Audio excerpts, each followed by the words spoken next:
Okay, good evening, good morning, good afternoon, and good night to some. My name's Peter McKiernan.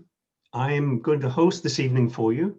I'm from the University of Strathclyde in Scotland, in Glasgow.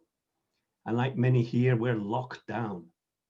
So we haven't much time to get through what's going to be an enormous Christmas celebration, a feast of intellectual prime.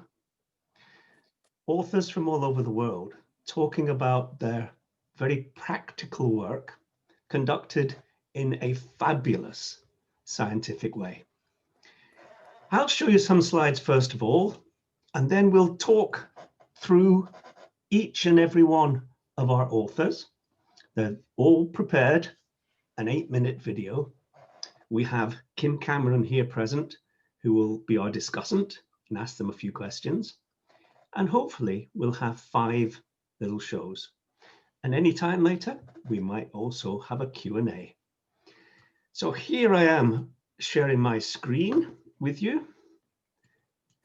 Just give me a moment to do that, and I'll share the screen with you.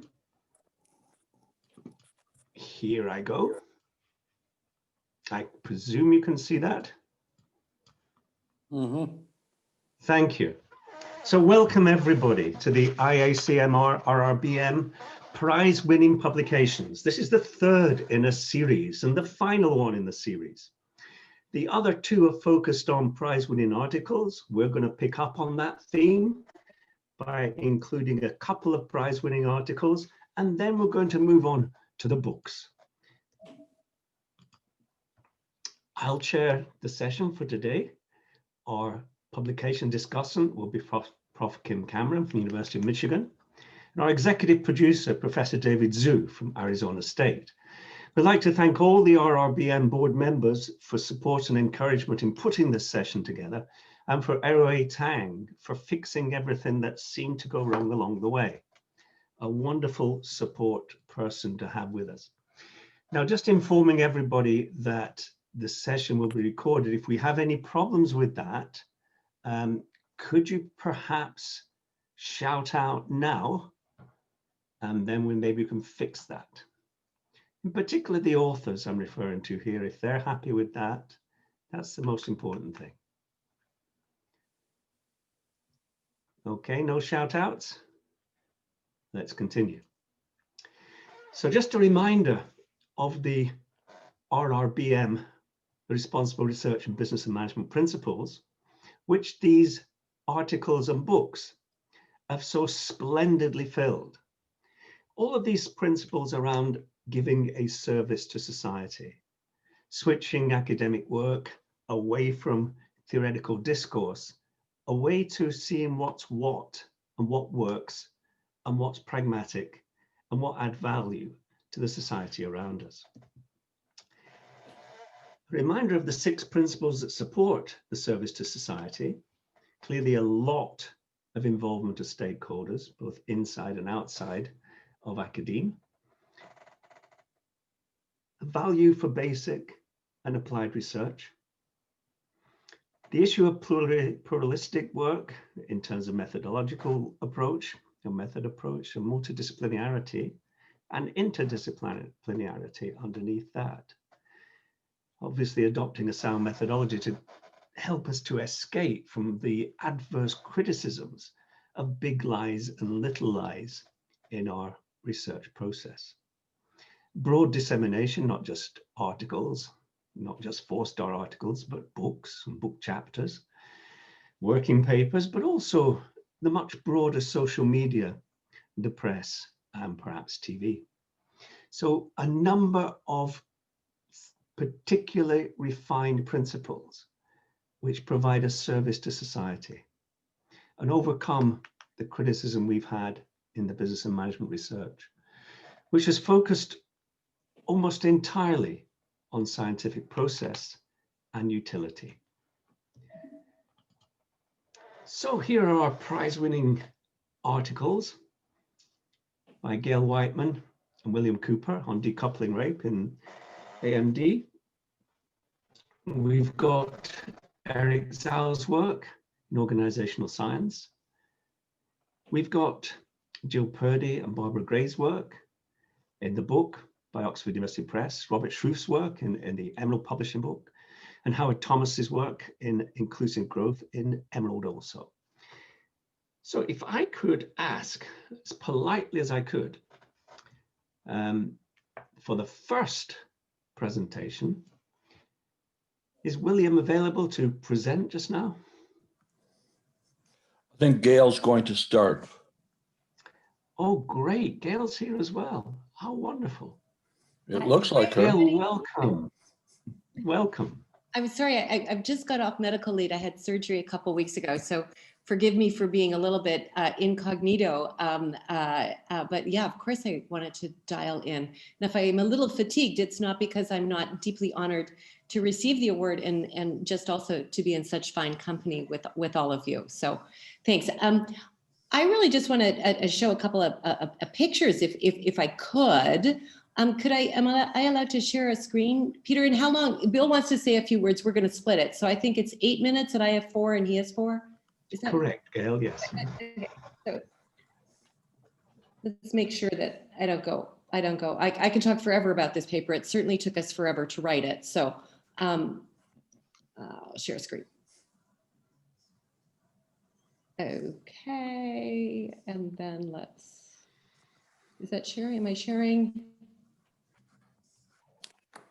But let's go. Sorry, right up to the top. I just want to start here, and I'm going to show a couple of pictures, and then I'm going to talk, if that's okay. This paper took us, probably 16 years to get published. We worked on it for 14. We tried in many different places to publish it, not because we weren't able or they weren't able to see our contribution, but just because it was a complicated paper. And one that really started in an emergent way. In the year 2000, in December, I received a grant from a Canadian research agency, IDRC, to go into the Amazon and look at impacts of mining on local people. And it was a multi-country study, and in and off I went. And of course, there was a lot of impacts on mining, and I'd done work on mining and natural resource development for my PhD. But what I found in the hinterlands of Guyana, which is right beside the Venezuelan border, was grim, was terrifying, and was just shocking, and I didn't know what to do with it. So I went into a small logging town called Port Kaituma, which was called a very difficult place, was called a cowboy town. Most people, a mix between Amerindian folks and people that had come in up from the coast of Brazil, were dependent on mining because there's nothing for them to do. And it was a very destitute place. A large mining company forestry company had come in from Malaysia. So it had was a big deal having a Southern multinational coming in. And there was supposed to be a lot of great things that happened. And while Barama might say that it's the world's last undiscovered natural paradise, in a sense, when we saw what was going on in Region 1, it was just awful. Although certainly the logging roads opened up a boom town, and more miners could get in. So here are some photos that I took that you could see that not just when the logging roads were put in, big trees were being taken out, but there was sort of wildcat activity on gold mining. And you can see the pit where these guys are standing in, and that's mercury, because when you're mining gold, you just dump the mercury in pots like that. But people realized that if the forestry roads had not been built, you couldn't have brought in the gold mining.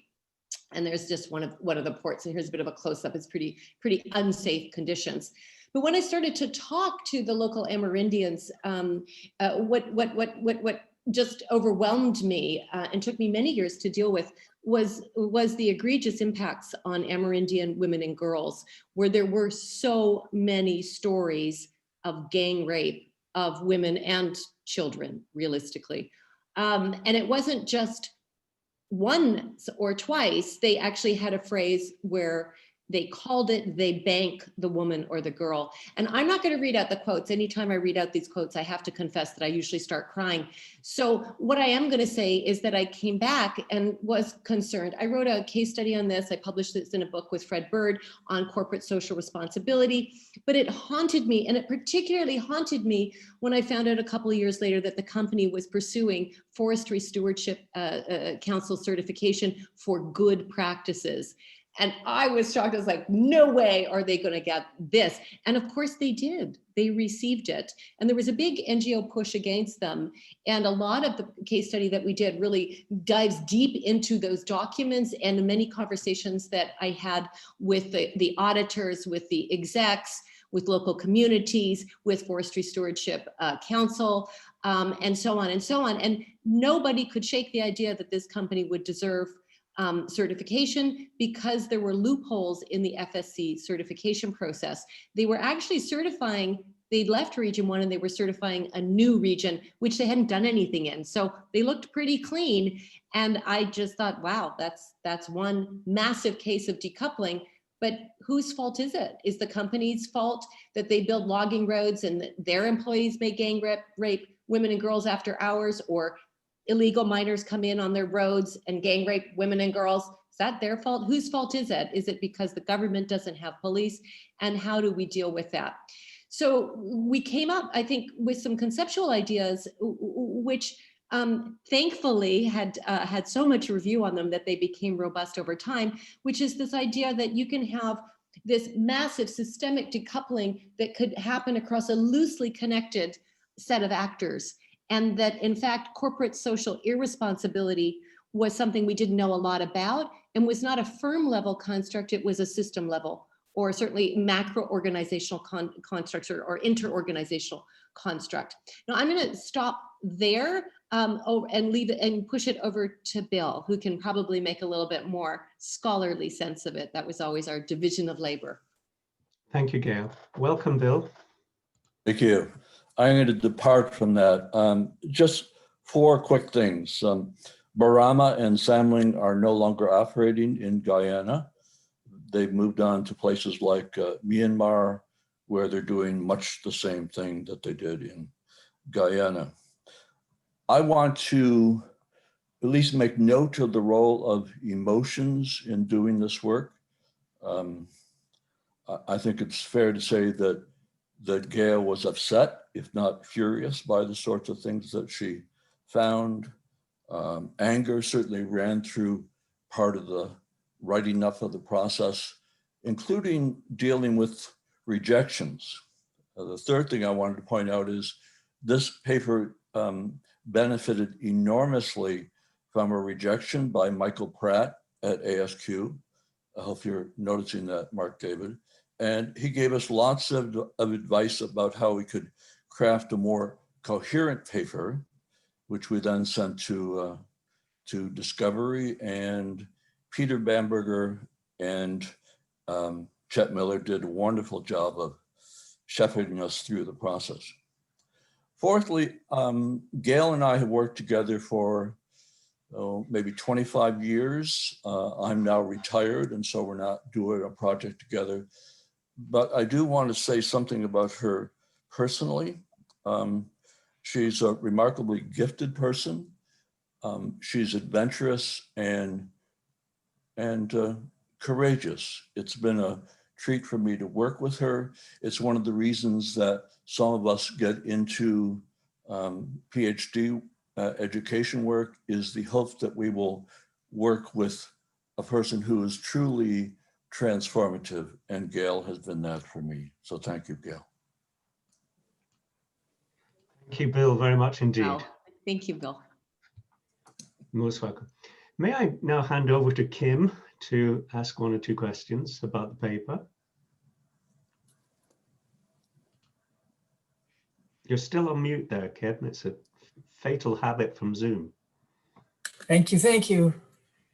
I admire your work, Bill and Gail. It's an incredibly high impact, relevant, needs to be more widely disseminated than it is.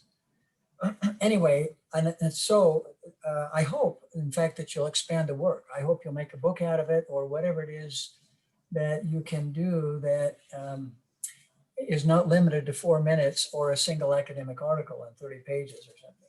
So I'm really going to encourage that. What's interesting, I mean, there are many things interesting about this book, but let me just ask you a couple or 3 questions. One of them is you couple the rape of the environment with the rape of women. You want to say more about that? Hey, Bill, do you want to start off on that? No, go ahead, Gail, you were there. Well, you know, some of it is wordplay, of course, in terms of pillage, I suppose, and the idea of just taking and going against all the rules. So we use the Latin to put that together. I mean, I think that could be criticized. Is that inflammatory? It certainly, we kept things like in that, and I guess AMG were incredibly helpful as a journal outlet because they let us keep some of that in, because under no circumstances was I ever neutral about this data, ever. So yeah, we enjoyed writing that. I'm not sure it theoretically stands up. I understand the critique. It's very compelling. So let me ask one other question. And I know we're relatively short on time, and it's easy to spend a lot of time in each one of these publications.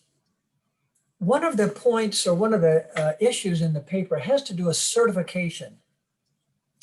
That is, that certifications are often harmful, and particularly certification for the, as you've illustrated, certification for raping the environment. What about certification for raping women?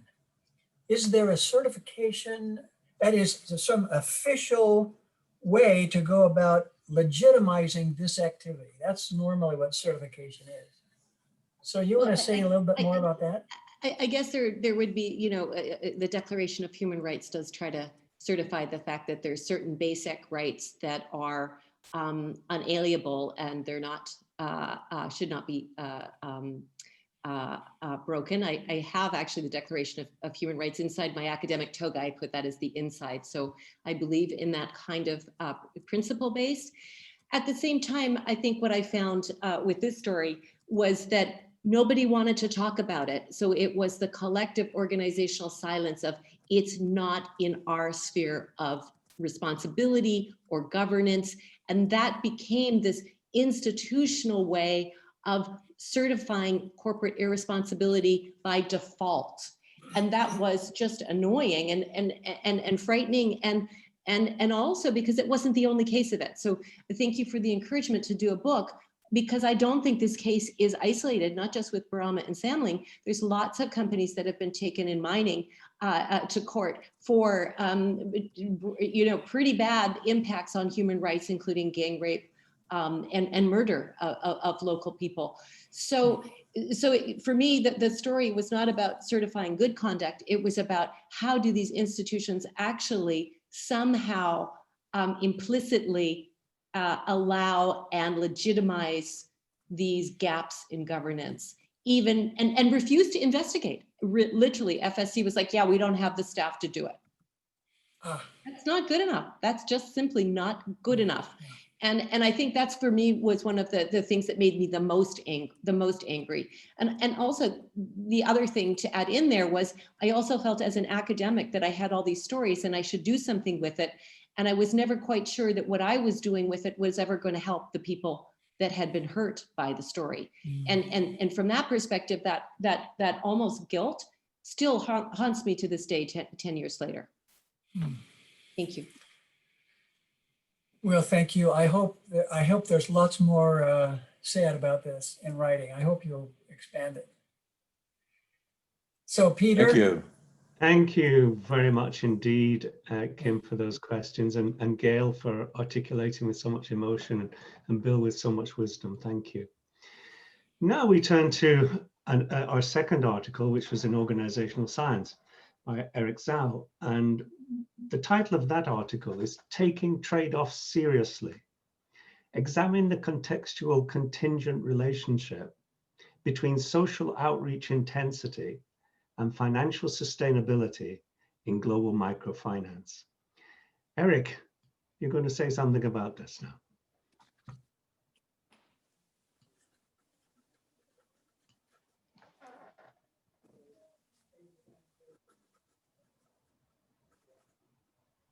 Hi, David. Technical problem.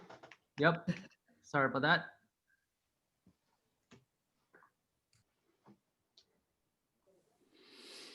Hi, I'm Eric Zhao from Indiana University. Today, I'm presenting a paper co-authored with my friend, Professor Tyler Rai from Wharton School, entitled Taking Trade-offs Seriously. Both Tyler and I are very pleased to be recognized by this very important award, and we are also grateful to Anne and other co-founders of RRBM for their excellent work in supporting responsible research. The org science paper I'm presenting today is actually part of a larger project that originated from my dissertation and later developed with Tyler and others into a series of papers examining questions at the interface of microfinance and society. We are very delighted to have the opportunity to share with you some of the ideas today. So this paper is motivated by two key observations. The first observation is that the notion of social enterprises or hybrid organizations more generally has gained traction in both scholarly and practitioner communities. The belief is that social enterprises have great potential of providing a win-win solution to important social and environmental problems. This notion of social enterprise, along with other similar terms such as shared value, the bottom of the pyramid, and circular economy, for instance, have started to populate the public media as well as business school classrooms. So despite the allure of the idea that firms could profit by solving social and environmental problems, evidence supporting this idea actually remains very sparse. And most of the time, the idea was promoted based on certain provocative but not very representative case studies. So substantial empirical studies of the practical possibility of hybrid ideal are almost entirely lacking. So the second observation is that microfinance organizations as a specific type of social enterprise have been hailed as a sustainable approach to poverty reduction. However, there have been very mixed findings regarding their effectiveness in reducing poverty while maintaining financial sustainability. So to address this ambiguity, our paper aims to provide more substantive evidence regarding the relationship between social outreach and financial sustainability among microfinance organizations. We examine the level of social outreach that a microfinance organization can sustain in practice and the contextual contingency under which social financial trade-offs might be attenuated to the point that achieving the hybrid ideal becomes a practical possibility.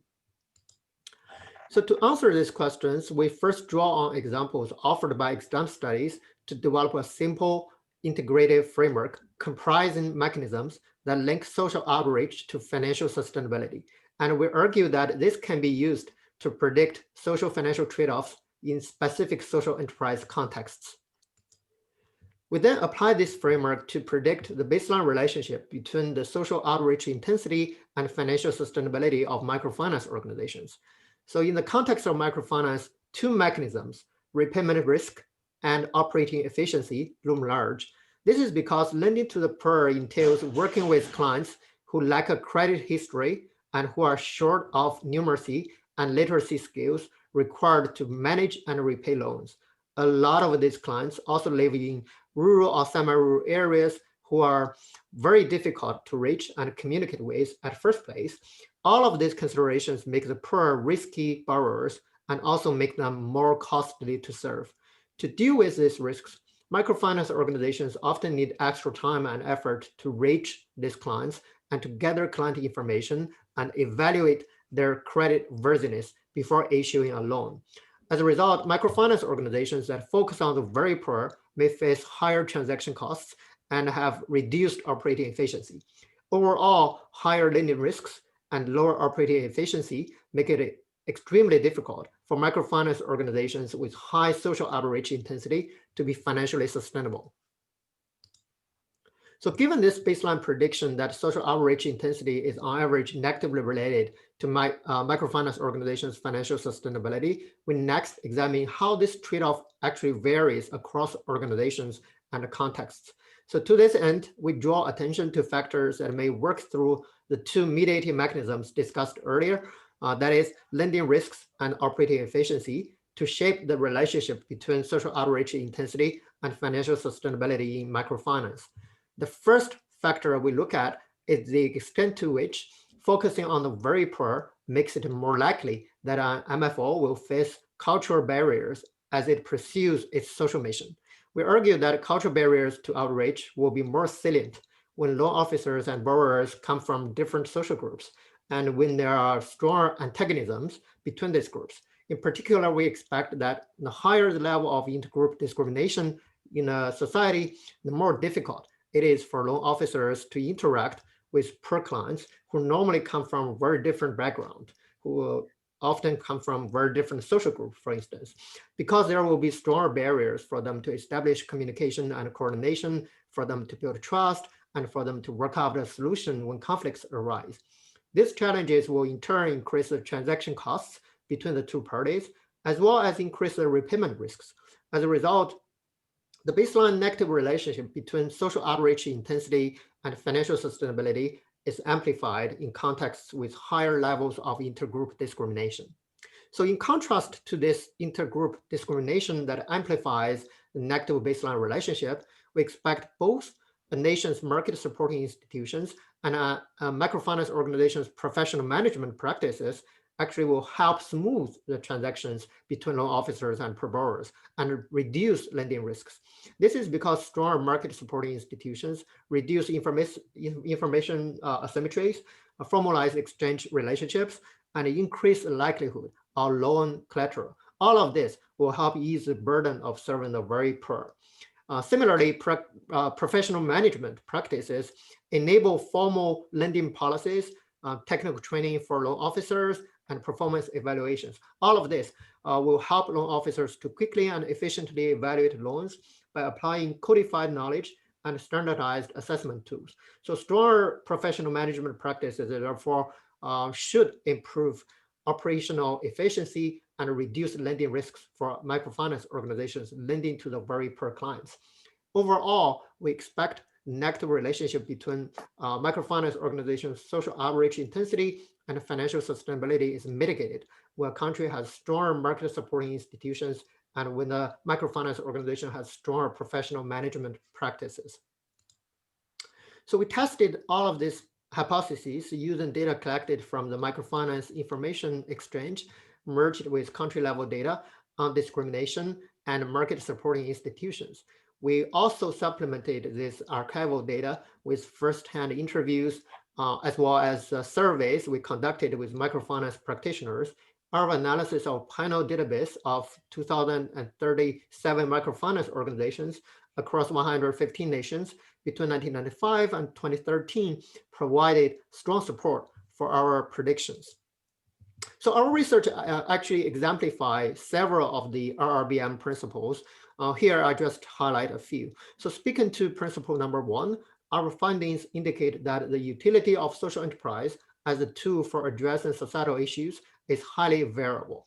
We show that intensive social outreach is viable in some contexts. However, in harsh environments where the need for innovative, sustainable solutions to social problems is actually high, social enterprise may appear to have less promise. In such contexts, it is difficult for enterprises to sustain themselves without significantly sacrificing their social mission. We thus caution against viewing commercial microfinance as a blanket solution to poverty reduction. Regarding principle number 6, our findings indicate that asking entrepreneurs to launch sustainable social ventures under very harsh conditions is not realistic without large ongoing subsidies. And in fact, in this case, traditional nonprofit models may be more effective here, as they focus on social mission pursuits without the competing pool of revenue-generating activities. Moreover, a wide range of efforts and initiatives are likely required to address deep-seated problems such as discrimination and market voids, public funders, regulators, and others who are not primarily motivated by financial concerns have important roles to play in thinking about the broader ecology of organizations that are needed to collectively push for change initiatives in our society. And finally, both Tyler and I have been really actively reaching popular press to disseminate our ideas and engaging practitioner audiences and working directly with them to apply our findings. We appreciate that RRBM actually provides us with another very important platform to further enhance our outreach. Thank you so much again for recognizing our research. Thank you for your recording, Eric. Much appreciated. Kim.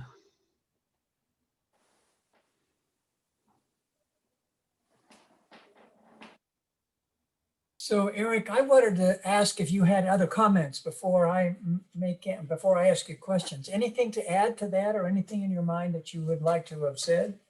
Yeah, thank you so much, Kim. I guess one thing I want to add here is my co-author Tyler Wright cannot make it here, but definitely he sent his regards to this audience.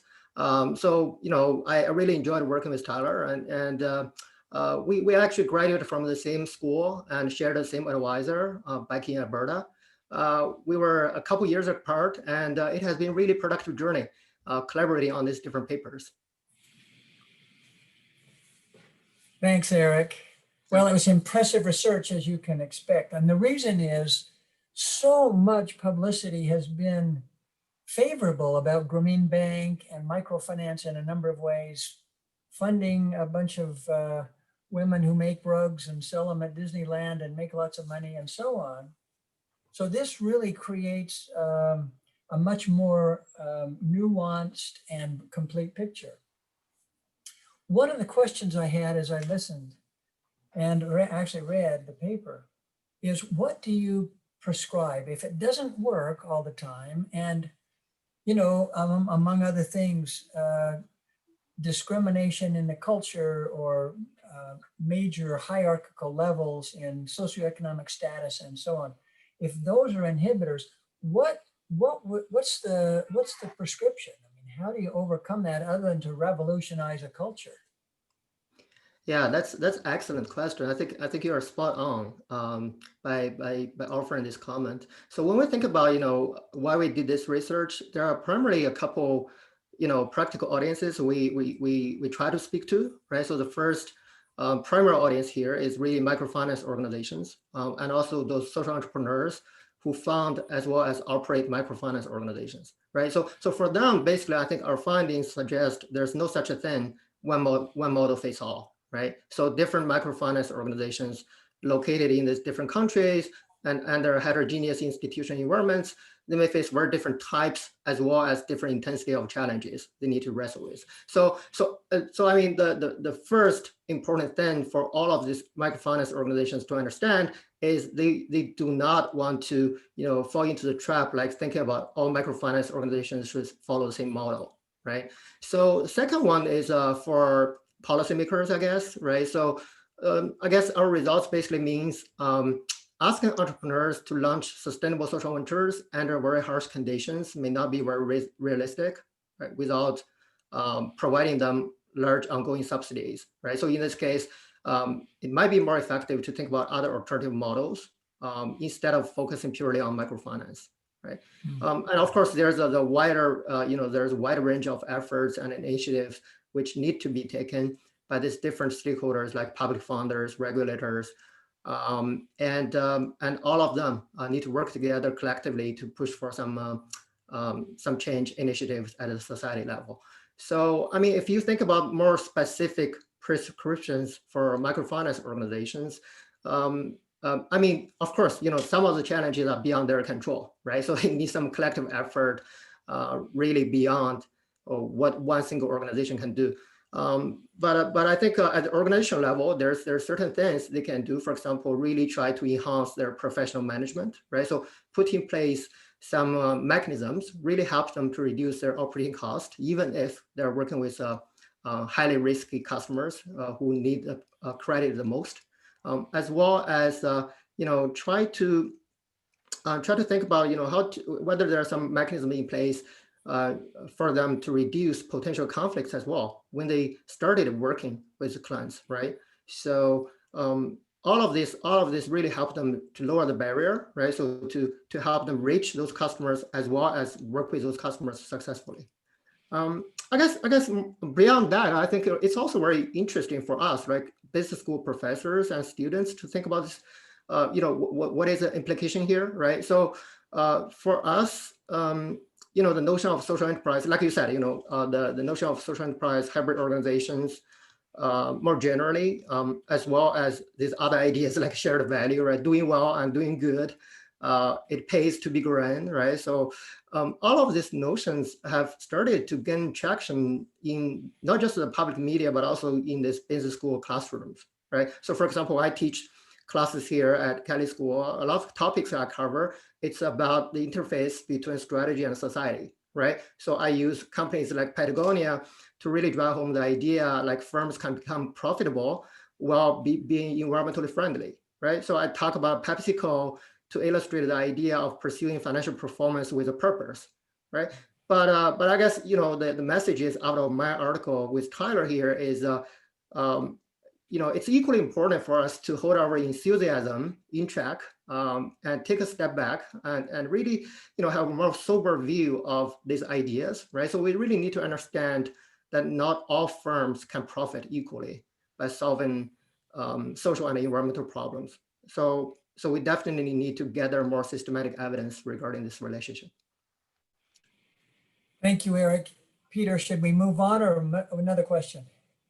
I think it's probably time to move on. If we have time at the end, I mean, feel free that you could ask it then. Great. All right. Thank you, Eric. We'll have maybe time during question answer. Thank you very much. Thanks. Very interesting work.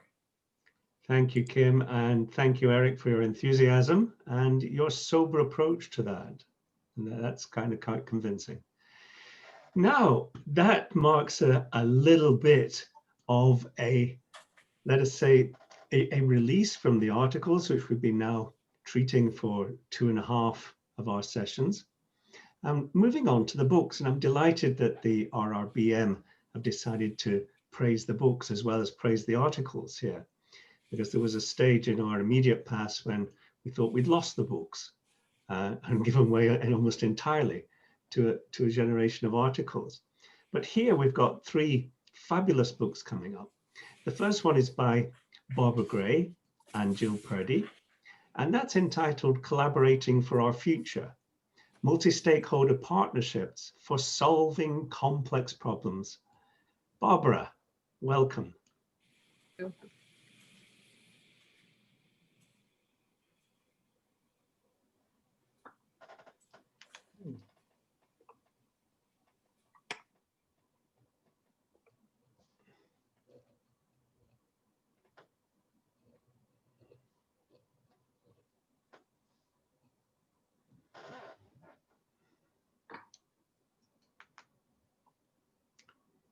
David, are we still alive? Yes, give me. Thank you. Good afternoon. My name is Jay, and I'm coming to you today from Pennsylvania. Hi, I'm Jill Purdy, and I'm joining you from Washington State.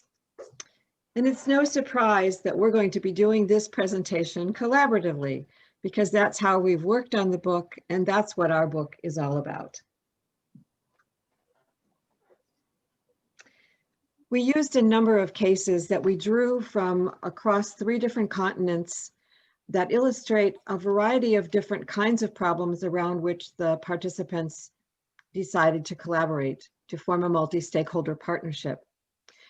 These are the 3 main cases in the book, and we used grounded theorizing to understand what was going on in those cases and to link that with our theorizing.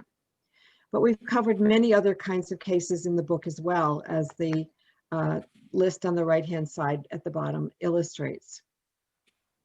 We use this theorizing in conjunction with institution theory to understand how partnerships work and to understand how they don't work. Our book builds on institutional theory to highlight the relationship between theory and practice. in trying to solve some of the most challenging problems out there, wicked problems. We discovered in looking over our many years of history of looking at all of these different cases that partnerships do emerge in changing institutional fields. And institutional fields also experience change as a result of multi-stakeholder partnerships, as the members come together and challenge existing norms, challenge institutional practices, and as they attempt to solve these problems, make shifts in the way the institutional field is formulated and how it intersects or does not intersect with other institutional fields. This is our overview slide to try to help you get an idea of what our book covers. We call these partnerships multi-stakeholder partnerships, and on the left-hand side, we illustrate with 3 stakeholders who may be impacted by a wicked problem. We've heard a lot about wicked problems these days, and in our first 2 chapters, we talk about how multi-stakeholder partnerships have the potential to help the parties, if they work together, to overcome a wicked problem that they couldn't solve on their own. Chapters 3 and 4 of the book deal with the theory, the institutional theory contribution that we make, and chapter 4 presents the 3 cases. The multi-stakeholder partnership has a number of things to deal with in trying to be successful. And so the next several chapters of the book deal with many of these different issues that partnerships face. For example, there are a number of different designs that partnerships take. There are likely to be conflicts in the partnership, either conflicts that provoke the partnership in the first place, or conflicts that arise as the partnership moves through its work together. Power is a huge issue in multi-stakeholder partnerships, and one that hasn't been addressed very much. So we give it a good deal of attention in our book. Many multi-stakeholder partnerships are focused on sustainability issues these days, and so we have a chapter that deals with that. And we also look at collaborative governance, which takes partnerships into the realm of public policy and planning.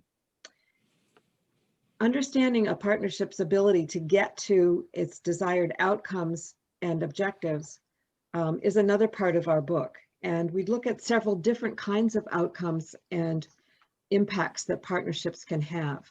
Just to illustrate a few of these over on the right-hand side of the slide. Partnerships, if they're working well, allow partners to get a better understanding of the problem than they could if they were working alone. A good example of this were 5,000 people who participated in a day of planning around what the 9/11 memorial would look like in New York City. Pooling resources is another very important part of partnering. In these cases, we look at how, for example, partnerships were formed to promote social entrepreneurship in cities. And without the resources of multiple stakeholders, these partnerships would never have gotten off the ground. And then at the bottom, new standards. Many partnerships are formed, and many of them at the global level, to, for example, create certification standards for sustainable coffee, for cotton, for soy, and other commodities. So these partnerships, as Jill's going to talk about next, address issues that are global in nature and relate to some of our theorizing about working across multiple levels. Our examples illustrate partnerships as cross-level phenomena as well as within-level phenomena. We studied global groups working on wicked problems as well as national and local level groups trying to address challenges.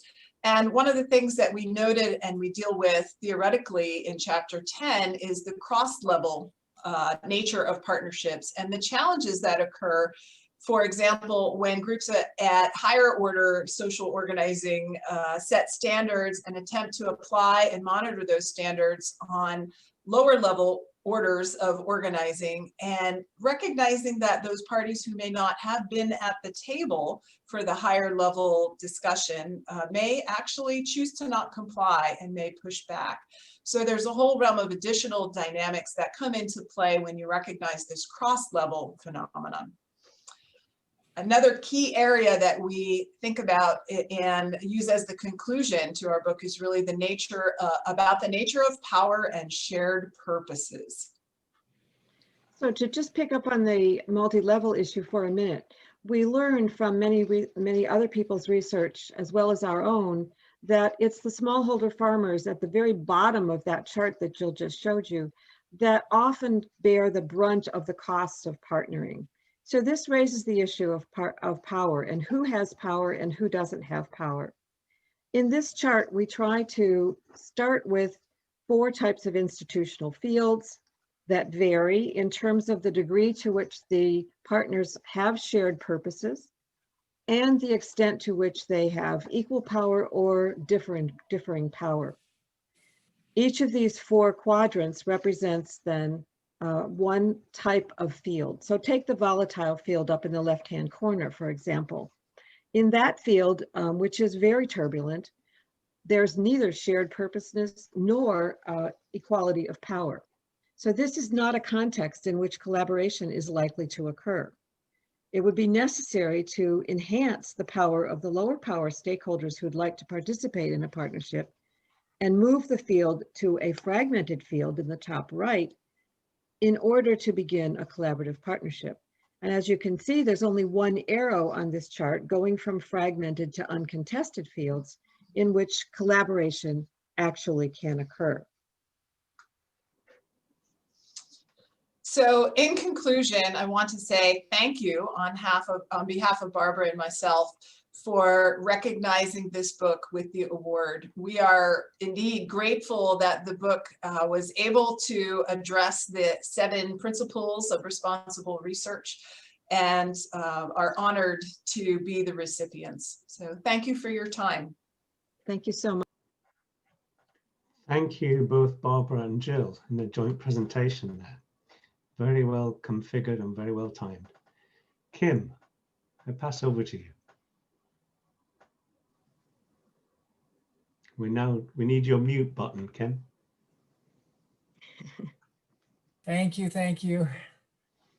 Barbara, do you want to make any comments in addition to the video? Well, I have 2 real quick comments to make. The first one is that Jill was very disappointed that she couldn't be here today, but she is in her administrative role at University of Washington. She is defending the university in a denial case for tenure. So she had to be there in court and couldn't be with us. And the second thing is that as I was reflecting on today and this presentation, I thought back to my career and just thought it would be interesting for people to know that this represents 45 years of work. I began studying collaboration in Cleveland Heights, Ohio, when a banking institution and a bunch of lenders were redlining the community. And a group of us, so I started out as an activist, and a group of us were looking at all the loans that were made in the community. We sat in the basement of the courthouse and studied these loans and made a study of the redlining practices and then presented that to the top banks in Cleveland. And as a result of that, we were able to succeed in getting a law passed, which is still on the books today at the federal level. So I just thought it might be useful for people to understand the history of this work. Thank you. Thank you, Barbara, which really raises what I have, you know, on each one of these, I have a whole page of questions and interesting issues. I'd love to see them even if we don't have time for them, Kim. But one of them is, can you talk about the difference, the difference between this one and your 1989 book? Well, in 1989, I was pioneering this construct of collaboration, multi-party collaboration. So I actually felt like I was giving birth in 1989 to a construct, to an idea in the field. And at that time, people were not looking at that in our field very much. There were a few people looking at interorganizational relations and interorganizational partnerships, but not really the phenomenon of collaboration. So over the years between 1989 and when this book came out, it feels a bit overdue because the field just mushroomed. There were multiple people looking at and practicing collaboration. Yesterday, I just participated in a practitioners conference and I wanted to signal to Gail, if you're still here, I mentioned your work yesterday in a conference that was dealing with standard settings and scaling up partnerships and the need for monitoring, the need for better monitoring.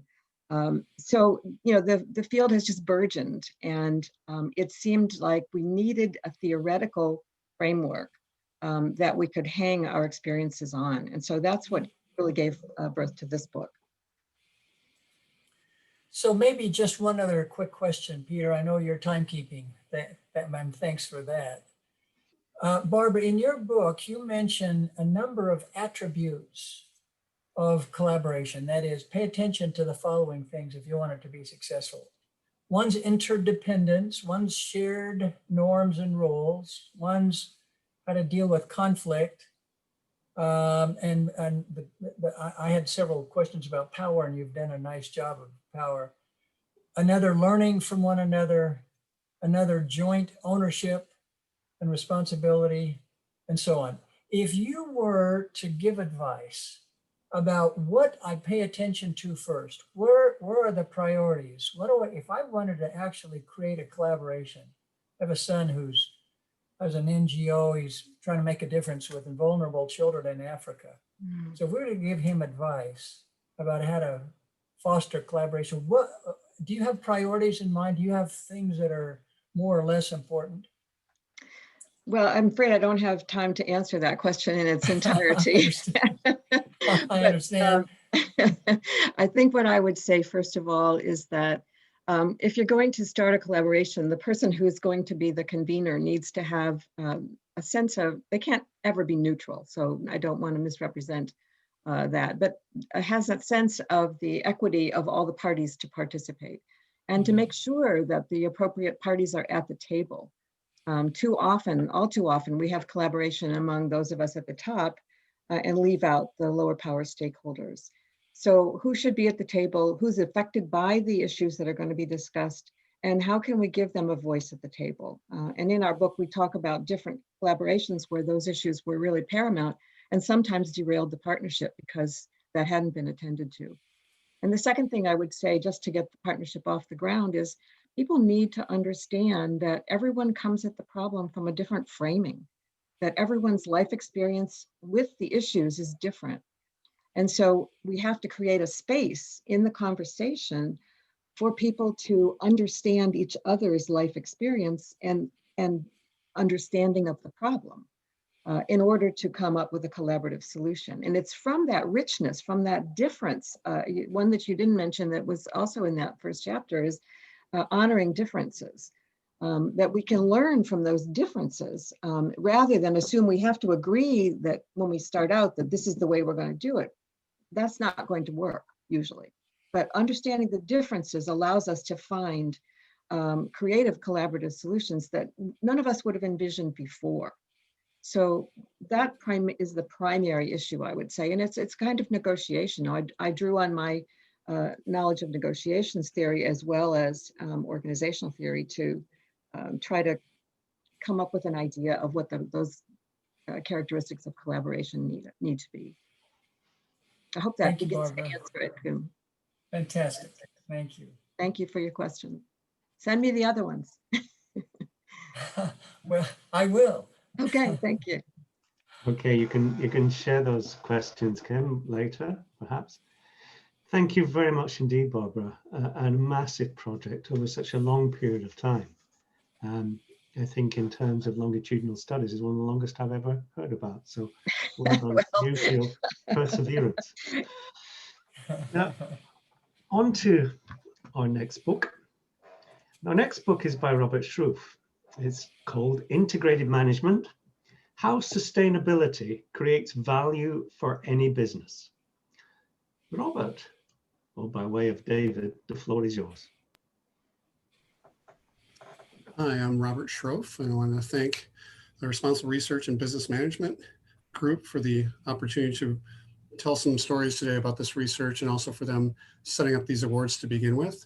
I'm going to go ahead and try to share my screen while I also thank our host, Peter McKiernan, for his help with this today and setting this up, and then also our discussant, Kim Cameron. So with that, Hopefully you can see my slides now, and I'll be able to talk about this in terms of the 2020 Book Award for RRBM and integrated management and how sustainability creates value for any business. Some of the backstory to this in terms of my motivation for why this book and why this topic. I've been teaching sustainability and doing research in this field for over a decade now. And in doing so, I've been pulling from things in the past from multiple resources, been trying to deliver a resource for courses for this, and also doing experiential or action learning projects and live projects within our core required courses. So I wanted a better resource to do this. The research questions that I wanted to look at when doing so is, how can I take interdisciplinary studies to put them together and examine both why and how corporate leaders in sustainability are operationalizing this concept and this construct in terms of organizational strategy, their systems and activities. Now, within this vein, I wanted to make sure I had an evidence-based approach to this, to actually integrating sustainability into practices based on what multinational companies are already doing. And I also want to build on this and add in new elements too that would include the use of the social cost of carbon dioxide, or SCC, and use this in capital expenditures to show that we can go beyond ROI, IRR, and NPV, and turn these into integrated rates of return, return on integration, or an integrated future value, where we include environmental, social, performance metrics within financial metrics. So this is sort of the setup for why and how I was even involved in this type of a project for this book, and some of the research and the work that came behind it. Now, some of the methods that were behind this. So it includes peer-reviewed published articles by myself that involve qualitative field studies and quantitative studies that were more involved with SIC codes 20 through 39, manufacturing firms in the United States, and looking at environmental management systems and sustainable operating systems for them.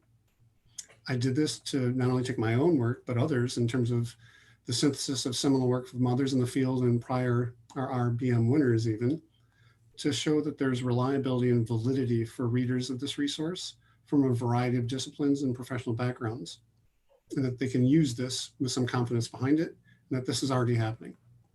So this was my evidence-based approach to what leading companies are already doing from a range of industries that are included within every chapter, and not the same companies, but a different set of companies depending on the topic. And then within this, I also have an application of what was the natural step in the past and what has now been morphed into strategic sustainable development and the ABCD planning process for this, so that users can have a vision of a more sustainable future from that vision and that awareness backcast into understanding their baseline operations and taking that into creative solutions and then deciding and prioritizing what they're going to do. This is the ABCD framework that's behind this. It looks at a strategic, success, action-oriented framework approach behind all of this. It's been in play for over 20, probably 30 years now, so quite a few decades behind its use. What I did when I funneled all this information down into the chapter's content then, a little play on words, is that I ask what your intent is within the chapters, your integrated enterprise. And I put this in terms of action items and look at people taking an action learning approach to helping understand their own business and apply concepts and tools so that they can get to a baseline understanding of what they're doing, set sustainability goals and metrics, implementation plans, and even measurement.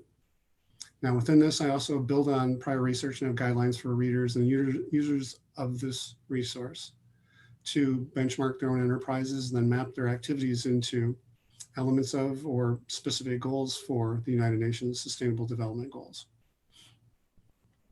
Now, part of the storytelling opportunity is to also get to some of the challenges behind all of this.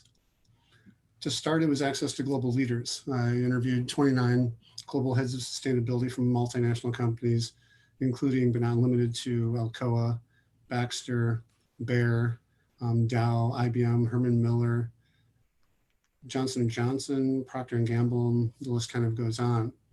I didn't have good access to them to begin with, right? Because I don't have relationships.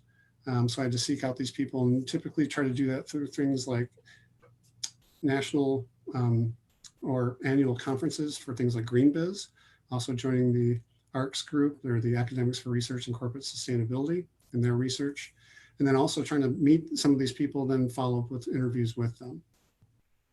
Other challenges were resistance from colleagues that say sustainability has no place in a business school, where the business of business is business, and that we can't value externalities for some reason. Within the book and the research, we overcome this with evidence from multinational companies, have an action learning approach for people to use these exercises to find their own drivers, enablers, and performance metrics across any business discipline. It's already out there, it's already being done. And on top of that, we also show how shadow pricing has been in use by over 1,000 companies to date, and that there's a price on carbon dioxide already used by companies like Disney at $6 per ton, and it ranges up to even hundreds of dollars within economics studies. Now, some of this was self-serving, right, in terms of also being brought into an MBA program at Duquesne University to create change and to take a chance on a new program as they brought me in. So the book itself is now an integrated piece of our curriculum within core required sustainability courses and also used within our project consulting courses. We are, as of 3 weeks ago, the #1 ranked program in the United States and #4 globally by the Corporate Knights. So this is some evidence of impact on this. We did this in a purposeful way also within our consulting projects to work with others outside of the school to provide opportunities for value that wouldn't have been found if we allowed them to do business as usual. Part of this, again, was the application of the social cost of carbon. Some of my other research also involves high performance buildings and working with the School of Architecture at Carnegie Mellon University. When looking at some retrofits on existing buildings, even things like a lighting retrofit as I'm looking above me, can maybe have a 5-year payback period for that. And that's just a single bottom line or financial approach to it. When we include the environmental impacts avoided, we can bring that down to about 3.5 years. But if we look at the human health and productivity aspects of these investments, what we're finding is that they're 10 times better than the single or financial bottom line only. And this is impactful in terms of how we look at, again, return on integration, integrated rates of return, and integrated future value as we look at capital expenditures that can include a social cost of carbon dioxide. And we've done this in all of our live projects to date also. So this is a purposeful way for us to integrate this and to have impact and to overcome challenges of a prior business as usual MBA curriculum. This moves into then the 7 RRBM principles. And the first one of these being, I wanted to have some service to society in trying to create knowledge and create a more sustainable world while doing so with a resource like this. I also wanted to look at number 2, basic and applied studies being brought to bear for this, and even 10 years of doing live projects and almost 200, well, over 200 of them to date, with no 2 projects being the same, and value to our clients ranging from $100,000 to $40 million for a single project with a team of MBA students. Next, we looked at this as both pluralistic and a multidisciplinary study, in that it was also about collaboration and action learning, and that there are interdisciplinary solutions to the complex and wicked problems that we now face. Next, in terms of looking at 4, sound methodologies with a combination of quantitative and qualitative studies and empirical work from seminal authors. And then also building on this, the interview and insights that came from 29 different multinational company heads of global sustainability. Next, we look at stakeholder involvement with this. We're looking at calls for involvement within the book explicitly for those that have material impacts on companies or within enterprises to work with academics and collaborative studies and research projects, action learning, so that way we can come up with better solutions together. Next one, we look at 6. And for this, impact on shareholders for us was, this #1 ranked MBA and sustainability program in the United States. The book has also been endorsed by people from Harvard, MIT, Boston College, University of Michigan, some may be watching today, and also organizations like ILFI, the International Living Futures Institute, along with CEOs such as Paul Pullman at Unilever. And now I'm finally getting number 7, broad dissemination of it. I'm really happy to see that the book is now being used in over 20 countries to help inform a broad and diverse set of people that are decision makers to collectively advance better decision making and more sustainable business practices. Within this context, again, I need to also thank anybody who's watching today. Thank our host for this with Peter, and then also our discussant, Kim, and whatever comes next. And again, thank you to the RRBM group for making these types of awards possible to highlight this type of research and these different works that we have in these papers and books this year. thank you again as I try to turn this back over to stopping the share and turning off the recording. Thank you very much indeed, Robert, by David there. Kim, I'm sure you have some very interesting things to say about that.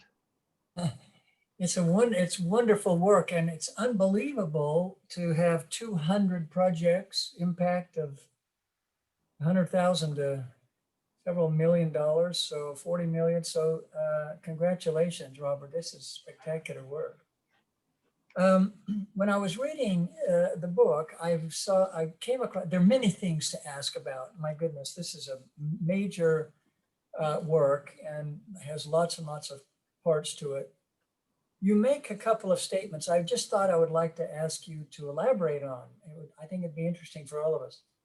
One of the statements you make is that integrated management is what can get us to sustainability without compromise. I'm just interested in what that means. And there's another one that's similar. The language of sustainability is obsolete.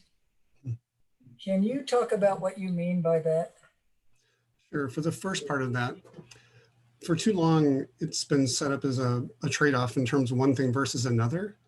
And with a better approach to understanding this, and that sustainability is already part of every business function. There's professional associations out there that have drivers, enablers, and performance metrics for this, that it's not as much a trade-off as it's a piece of every decision, but we've ignored some of those pieces for too long by not valuing externalities. They've never really acknowledged the trade-offs that were fully present because they're hidden behind traditional measures or financial ratios. So then to the second part of that, in terms of the language of sustainability, for too long, I think leading up to this book, and even when I was in Sweden on a sabbatical when trying to work with Karl-Henrik Robert and some others in the Natural Step program, the language of sustainability had too much visibility in terms of how we define something. And then I had pushback from other colleagues, like the one comment that I saw Linda shaking her head with in the video, especially when they're telling me this shouldn't be part of business school, right? Sustainability shouldn't be in there. But yet they would be the first ones to go out and say you couldn't define it at the same time. And there's a lot of language built around or focus built around how we're going to define what is and what is not sustainable. And for that, I wanted to get away from the focus on the word sustainability and instead try to fold this into an integration opportunity to understand that there's environmental, social, and governance performance metrics that are all part of this. And if we're focused on just the word sustainability all by itself, we may lose track of all the details and the dynamics that are beneath that. So one of the things you also mentioned, and it's just a follow-on, Robert, from what you just mentioned, is that you believe that the MBA curriculum, by and large, is quote, outdated and detrimental. Can you say more about, do you feel like we ought to abandon functions or functional courses? Or, I mean, I'm just interested in having you elaborate on that notion. Yeah, I love that question, Kim, so thank you. Abandon's always a tough word to jump to, right?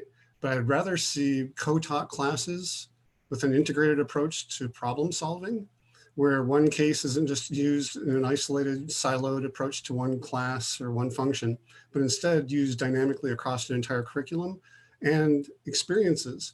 So I talk about 200 live projects that I've been involved in to date. No two projects have been the same.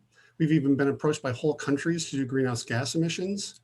I testified last night for the Department of Environmental Protection to actually put a value on carbon dioxide metrics coming out of utility companies in Pennsylvania. I have live projects with my students doing this. So we presented to Congress in January, the results of that research and what would happen if we did that.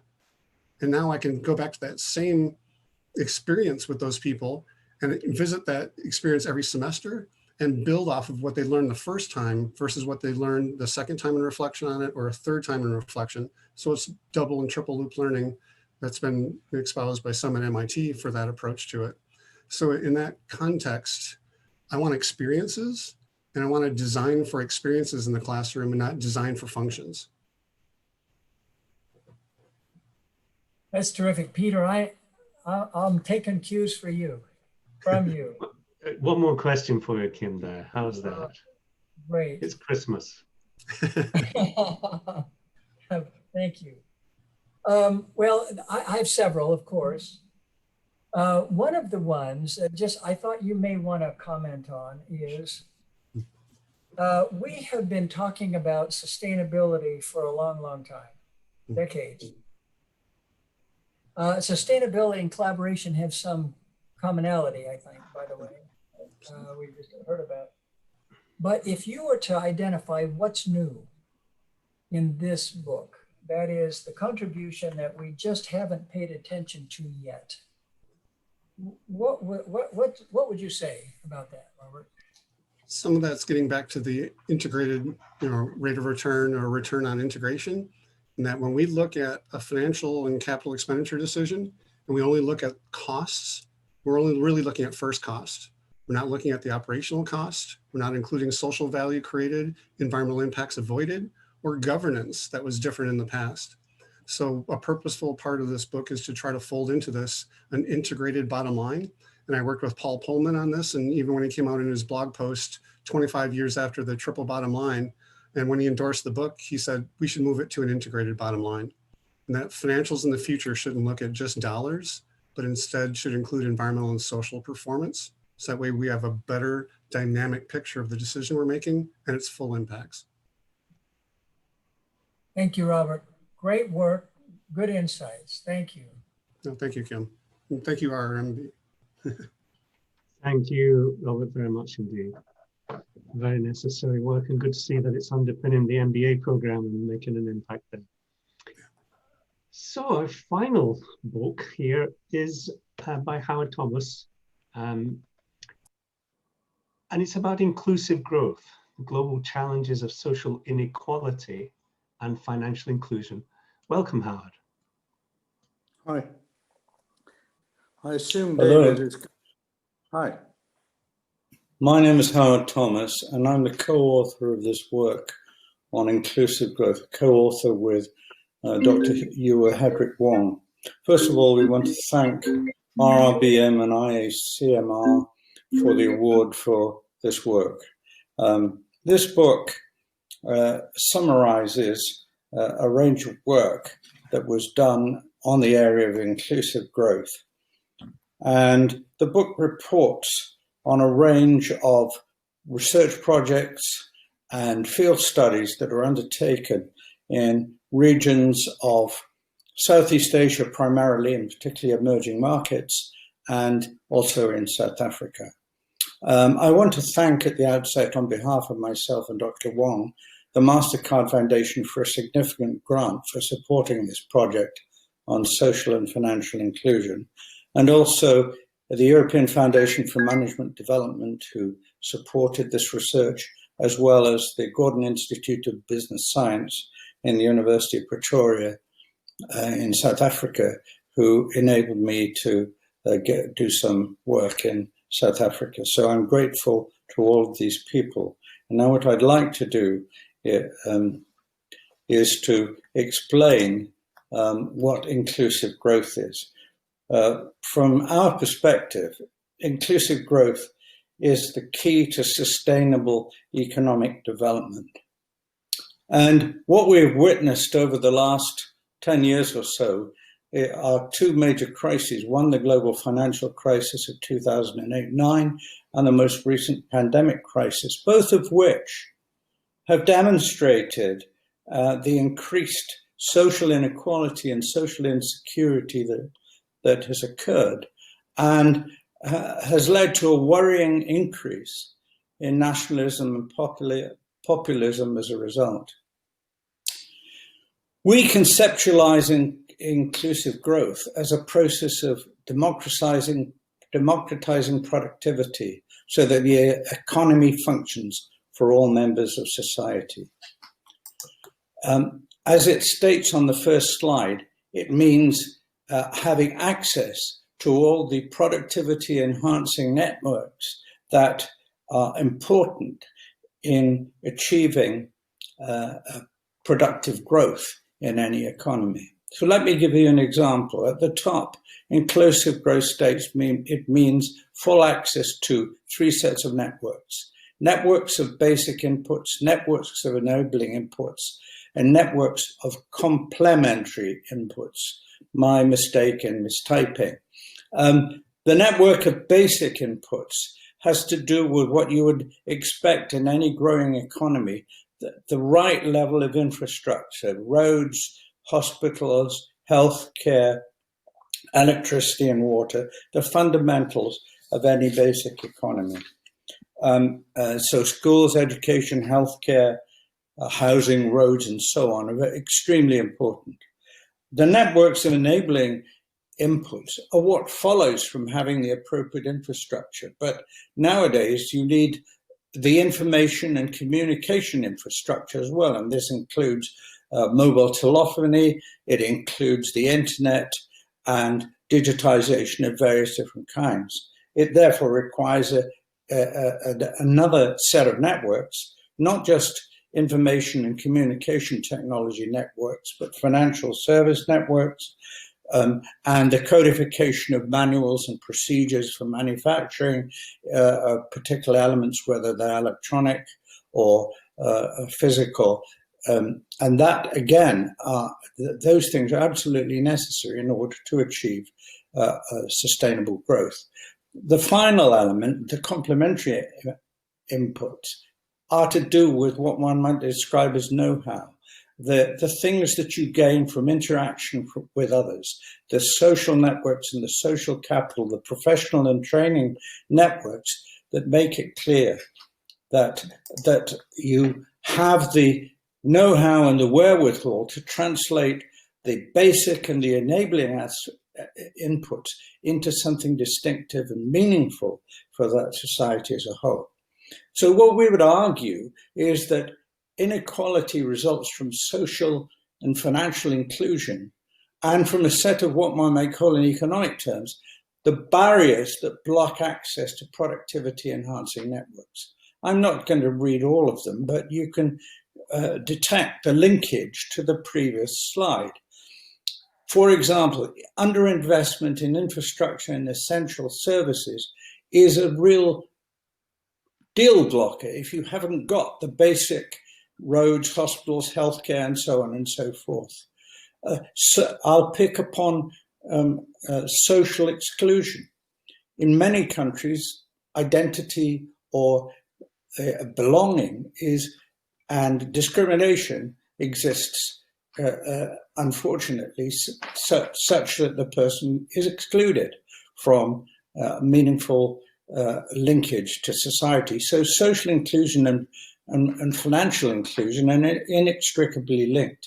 I've already mentioned poor information and communication capacity, but as we enter the fourth or the fifth industrial revolution, whichever you wish to call it, digitization, AI, robotics, and things like this require appropriate levels of communication and information technology.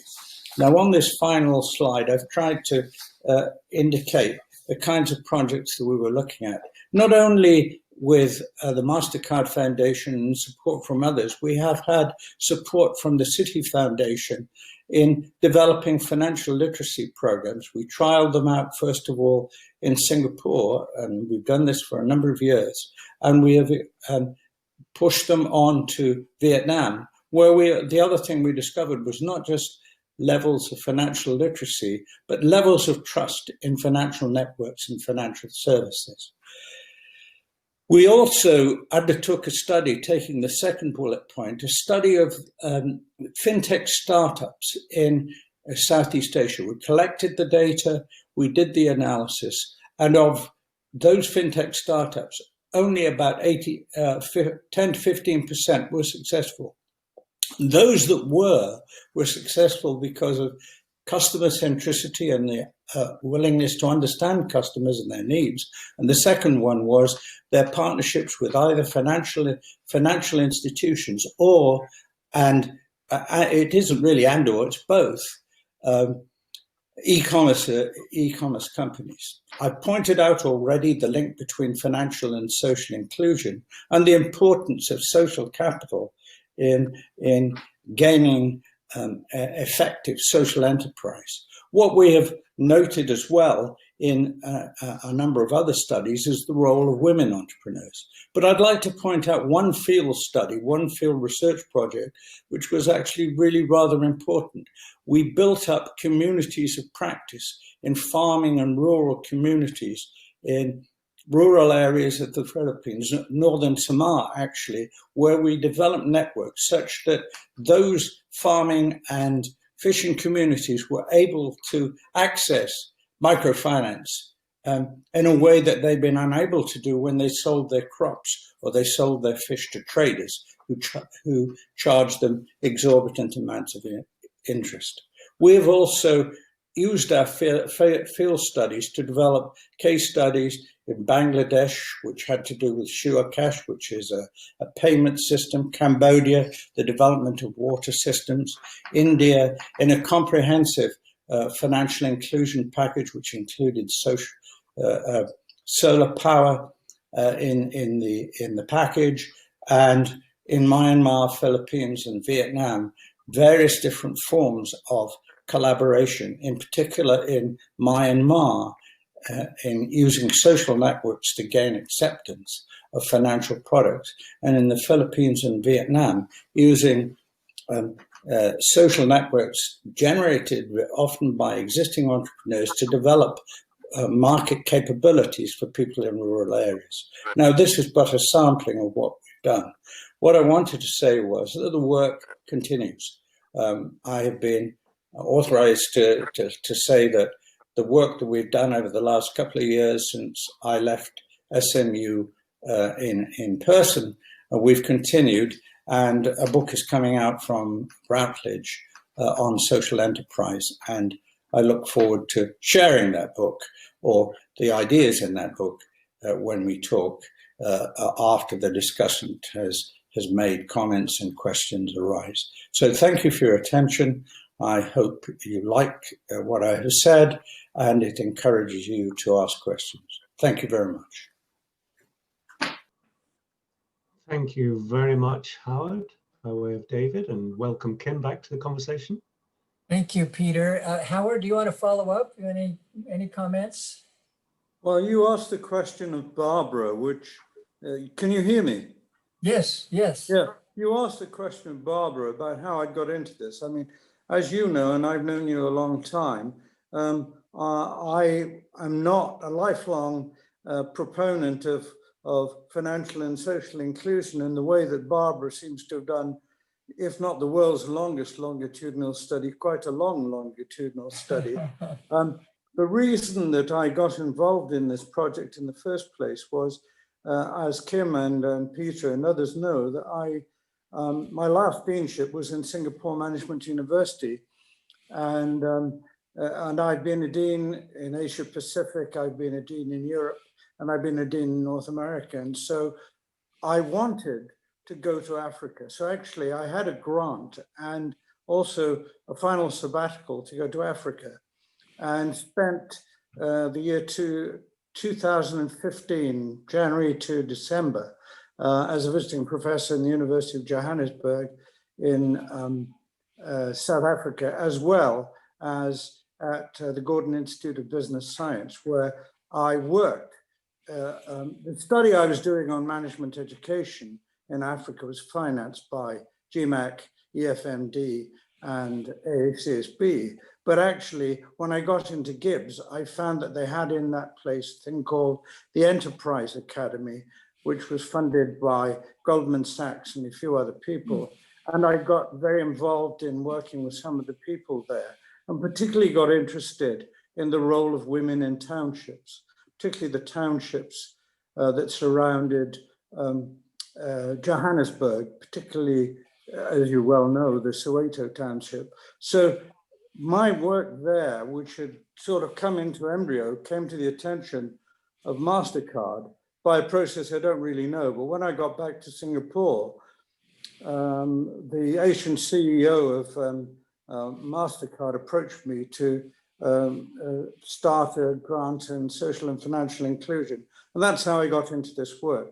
So I'm a sort of dangerous expert, one who hasn't been there as long as Barbara, but somebody who finds it tremendously interesting. I also found that you have to understand management education in Africa in order to understand the difference in model. The three things that are important are country, culture, and context. And, you know, when I heard Eric talk about microfinance, I couldn't agree with him more. I mean, you know, when you talk about microfinance, I've seen studies in Myanmar, in India, and so on, where clearly the country, the culture, and the context makes a huge difference. So I'm just starting my studies. I mean, obviously we've got the book on social entrepreneurship coming out, but that also looks at how you get differential financing models, as well as, you know, Eric made the point about NGOs, so did Barbara. But I'd like to say to Barbara that I have examples, even in my short period of time, of multi-stakeholder partnerships.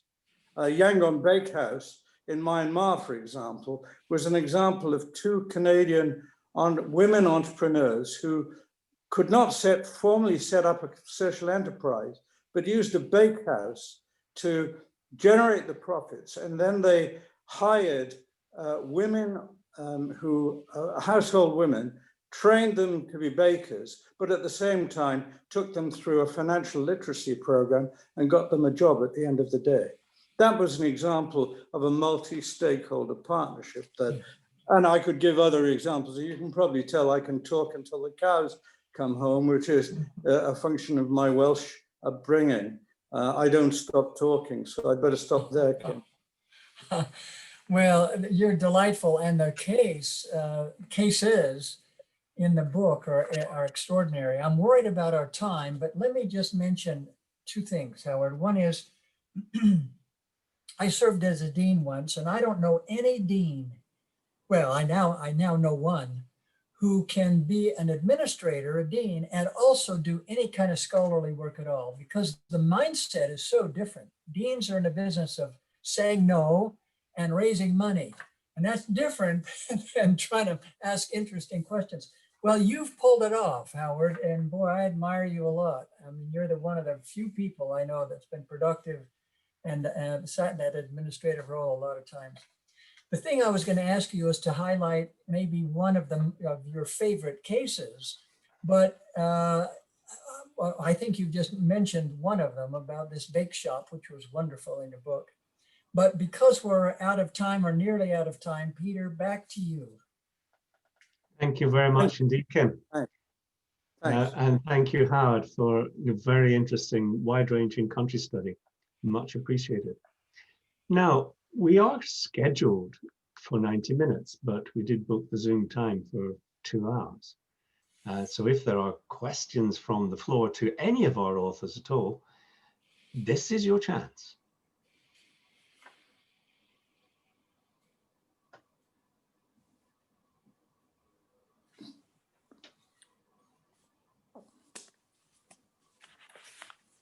Okay, well, I do know somebody who does have some more questions. Kim, do you have one or two? You know, there is in the chat box, someone just highlighted a question. And let me see. There's a couple of questions in there. One for Gail, which is, what was your epistemological position? Xavier's is just a general statement there. Linda and Robert. You need to unmute yourself. Linda, you're muted. I have another meeting that I have to go to. I just wanted to say thank you, everyone. It was a pleasure to join with you and very, very worthwhile. Thanks so much. Thanks, Linda. Thank you, Linda. Thank you. Gail, do you want to have a stab at the epistemological situation? Whew, that's a tough one.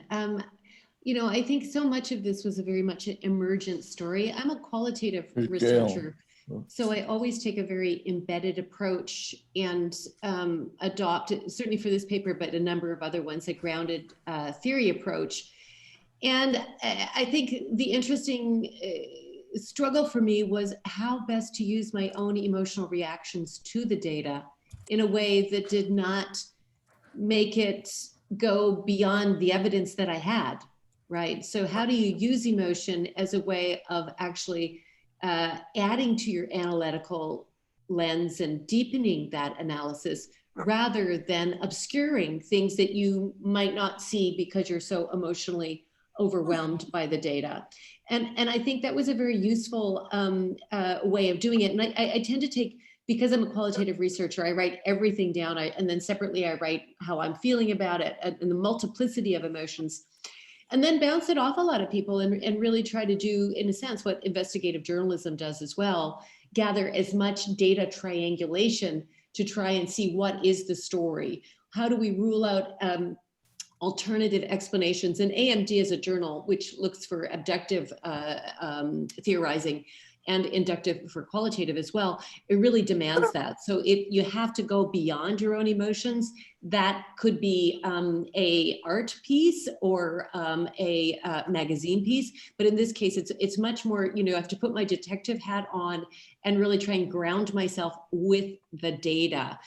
So how would I actually describe that, from an epistemology perspective? I'm not sure, because I just would have to say it would be very phenomena driven and really just trying to add to it. I see Bill wants to add in on that, but from my perspective, that was my stance. Bill? I think the epistemological test of this was being threatened with a lawsuit and writing that with that in mind. Wow. What, say more about that, Bill? Yeah, so when I was writing this up, and I had already a case study out on this, the FSC certification was funded by the Dutch government and the French government. And I was living in the Netherlands at the time, and I was talking to a number of the Tweede Kamer, so like ministers, or that could be like senators, for example, in the US, and talking to them about, because they were saying this was a great example of good overseas development work.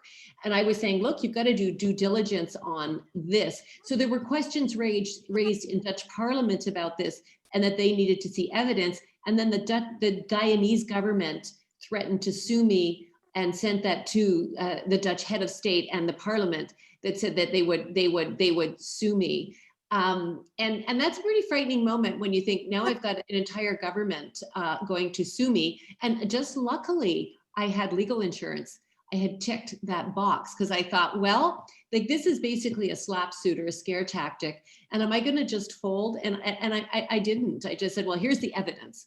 This is what I have to do. This is the evidence, not just my opinion. Here is evidence. What evidence do you have? And my plea was always collect more evidence amongst the people that are making the allegations. So, and I guess, I took a feminist ethnography course when I was in grad school. And one of the suggestions that was given to me in that course by Magda Lewis was write as if no one is ever going to read it, and write the truth down as far as you know it, and make sure how much it's based on what evidence. And that's what I did. But there's no question I was personally frightened. You don't want to lose your house because you can't pay a lawsuit. I had kids, young children, and there was definitely threatening. I also chose not to travel back to Guyana while that government was currently in power. Oh. Yeah, just a sobering note to that. The last person to read the manuscript before the copy editor was the lawyer at Queen's University, where I am. And he said, you're covered up to $100 million. After that, you're on your own. Okay, lovely. Very, very brave. Robert, did you have a word to say? Okay. No, I think it was when Linda was trying to say goodbye, I was kind of waving goodbye at her too. I just saw that happen. And it was a response to it. That's all good. Any comments to finish off, Kim, in your round? I think Kay Cow has a note in the chat box just about AMD.